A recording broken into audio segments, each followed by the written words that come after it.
రాయలసీమలోని ఉమ్మడి అనంతపూర్ జిల్లాలో ఈ ఏడాది మామిడి పంట కాస్త వేరుగా కాస్తుందని రైతులు పేర్కొంటున్నారు. మంచి ధరలు పలికి లాభాలు అందుకోవచ్చని ఆశించిన రైతులకు నిరాశ మిగులుతుందని వారు వాపోతున్నారు. సీజన్ మొదట్లో ధరలు ఆశాజనకంగా ఉన్న పంట చేతికొచ్చేసరికి పడిపోవడంతో రైతులు తీవ్రంగా నష్టపోవాల్సి వస్తుందని వారు వాపోతున్నారు. ముఖ్యంగా తోతాపూరి వేసిన రైతులు పంటను కోసేందుకు సాహసించని పరిస్థితి నెలకొందని వారు ఆవేదన వ్యక్తం చేస్తున్నారు. నియోజకవర్గాల వారీగా మామిడి సాగు వివరాలు ఇలా ఉన్నాయి.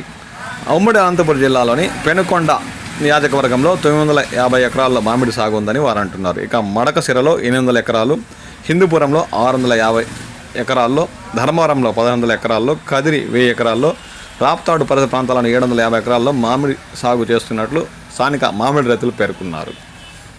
పరిగి మండలంలోని కాలువపల్లి, నేతులపల్లి, ఊటుకూరు, మోద, పైడేటి తదితర గ్రామాల్లో రైతులు 400 ఎకరాలకు పైబడి విస్తరణల మామిడి తోటల పెంపకాన్ని చేపడుతున్నారు. ఈ ప్రాంతాల్లో పండే మామిడి పళ్ళ సాయాన్ని నేపాల్, శ్రీలంక, హైదరాబాద్, బెంగళూరు తదితర ప్రాంతాలు తరలించి విక్రయించేవారు. ప్రస్తుతం నాణ్యమైన మామిడికి మార్కెట్లో ధర లేక 20 నుంచి 30 వేల లోపే టన్ను విక్రయాల్సి వస్తుందని రైతులు వాపోతున్నారు. తోతాపూరి అయితే మంచి రంగు, నాణ్యత, లైన్ కాయలు కూడా పడిపోయి 10 రూపాయలతోనే కొనుగోలు చేస్తున్నాం, పంట తోటలోనే వదిలేసే పరిస్థితి కనిపిస్తుందని వారు ఆవేదన వ్యక్తం చేస్తున్నారు. మోతుబారు రైతుల నుంచి తోటలు కొనుగోలు చేసిన చిరు వ్యాపారులు ఆర్థిక పరిస్థితి దీనంగా మారిందని వారు ఆందోళన వ్యక్తం చేస్తున్నారు. కేసరి, హిమాయత్, మల్లిక, బేనిషా, తోతాపూరి, నీలం, రసపురి తదితర రకాలను నేపాల్, శ్రీలంక తదితర దేశాలకు ఎగుమతి చేసేవారు.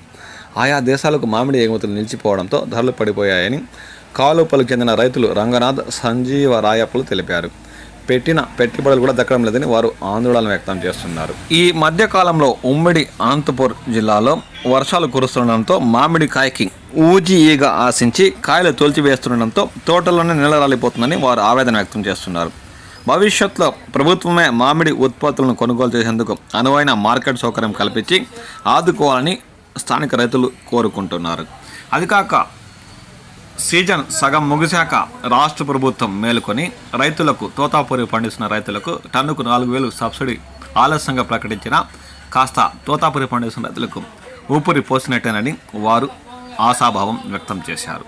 రాబోయే రోజుల్లో మామిడికి గిట్టుబాటు ధరలు కల్పించేలా రైతులకు న్యాయం జరిగేలా ప్రభుత్వం ప్రత్యేక చొరవ ఇవ్వాలని ఈ సందర్భంగా వారు కోరారు.